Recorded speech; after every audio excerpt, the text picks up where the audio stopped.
Kalimera.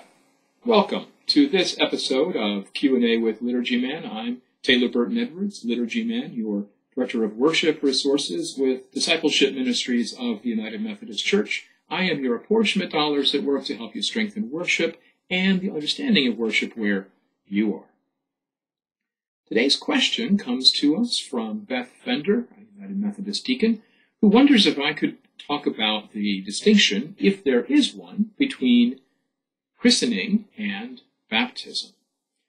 You may have noticed that I began today's episode with a perhaps strange-sounding word. Strange-sounding, if you don't know modern Greek. Kalimera means good day, or some would say welcome. It's sort of the first thing you would say to somebody during the day. Kalimera.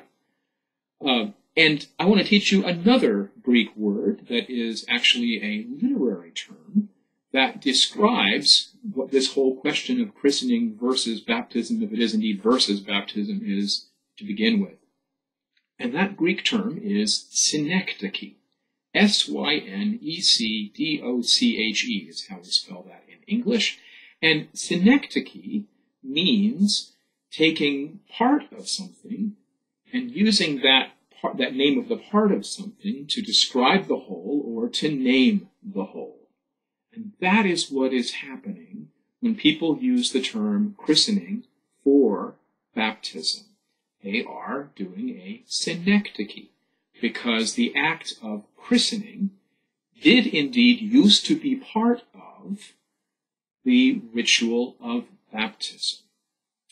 What is christening within the larger ritual of baptism? Christening occurs right before baptism in some of the older rites. In the version that John Wesley sent over to us in the 1784 Sunday service, he simply directly quoted this part of the rite from the 1662 Book of Common Prayer, in which the priest says to the parents and sponsors, "Name this child." And then the child's name is given, and the child is baptized with that name. The naming at that point is the giving of the Christian name, which then actually would become the legal first name. Christening is no longer actually part of our ritual in the United Methodist Church in terms of our current official rites. That language, name this child, or by what name is this child to be called, is no longer part of our ritual, and there's actually kind of a practical reason for that. Many years ago, centuries ago, in the West, the reality was that first names were not given legally until the time of baptism, and that Christian name was enrolled in the church, and the church was functioning as an agent of the state, and that Christian name, hence the term christening, was given and first used at that time, at the time of the baptism. So that the act of baptism had a role not simply in the life of the church, but actually in civil society as well. The giving of the Christian name, the christening.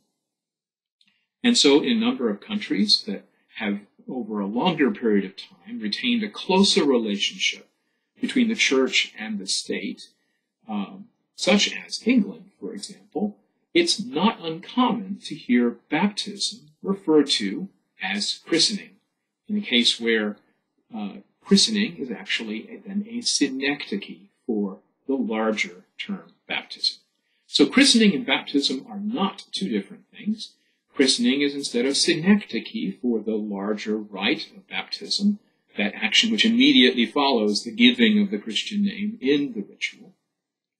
And the two should not be confused. They can, in fact, be used interchangeably, with this exception. We no longer do christening in the United Methodist Church, at least in our current rites that are used in the United States, precisely because the giving of the first name is no longer something that happens in the life of the church. It's actually a legal rite, R-I-T-E, that is put onto the birth certificate, and typically that happens while people are still in the hospital or wherever the baby is born and the birth certificate is filed. Hope this has been helpful. Remember, you can always contact me, worship@umcdiscipleship.org, through our UMC Worship Facebook group, or drop a line here on this page, and perhaps your question or comment, like that of Beth Fender's, might become the basis for a future episode of Q&A with Liturgy Man. May the peace of Christ be always with you.